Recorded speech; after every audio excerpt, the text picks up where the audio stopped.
નમસ્કાર દર્શક મિત્રો, હું છું બાબા સૈયદ. વિજાપુરની ખબરમાં આપનું સ્વાગત છે. વિસનગરમાં મંત્રી ઋષિકેશ પટેલે ઉત્તરાયણની ઉત્સાહભરી ઉજવણી કરી. સમાચાર વિગતવાર જાણીએ તો મકર સંક્રાંતિ પર્વ નિમિત્તે વિસનગરના ધારાસભ્ય તથા રાજ્યના કેબિનેટ મંત્રી ઋષિકેશ પટેલે શહેરના વિવિધ વિસ્તારોમાં ભાજપ કાર્યકરોના ઘરે જઈને તેમજ પોતાના નિવાસસ્થાને ઉત્સાહપૂર્વક ઉત્તરાયણની ઉજવણી કરી હતી. આ પ્રસંગે ભાજપના કાર્યકરો, આગેવાનો અને સ્થાનિક રહેવાસીઓ મોટી સંખ્યામાં ઉપસ્થિત રહ્યા હતા. પીપરાવાડી પોળ માયા બજાર ખાતે રાધેશ્યામ ગુપ્તાના ઘરે પહોંચેલા મંત્રી ઋષિકેશ પટેલને પોળના રહેવાસીઓ તથા પરિવારજનોએ ફૂલહાર અને શાલ ઓઢાડીને ભવ્ય સ્વાગત કર્યું હતું.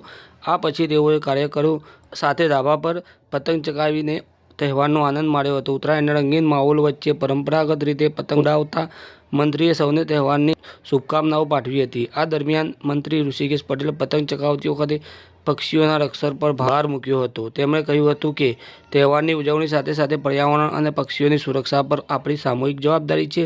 તેઓએ લોકોને માનવીય દ્રષ્ટિકોણથી પતંગ ચગાવવાની અપીલ કરી હતી. આ ઉપરાંત મંત્રીએ બુંદીખાંડપરા ખાતે ચારમીબેન પટેલ અને મૌલિકભાઈ પટેલના ઘરે, પારેખ પોળમાં રાજુભાઈ કંસારા તથા નિકેતુભાઈ મણિયારના ઘરે, દીપડા દરવાજા ખાતે કપિલ પટેલ તથા ભાજપ સંગઠન મંત્રીના ઘરે અને પીપળાવાડી પોળમાં મધુકરભાઈ મહેતા સહિત અન્ય કાર્યકરોના ઘરે પણ પહોંચીને ઉત્સાહ સાથે પતંગ ચગાવી હતી. વિસનગર નગરપાલિકાના પ્રમુખ ઉત્તમભાઈ પટેલ, મહામંત્રી રોનકભાઈ સંઘવી, રવિભાઈ પટેલ તથા વિવિધ વિસ્તારોના કોર્પોરેટરો અને કાર્યકર્તાઓ પણ આ ઉજવણીમાં જોડાયા હતા. આખા શહેરમાં ઉત્તરાયણનો ઉમંગ છવાયો હતો.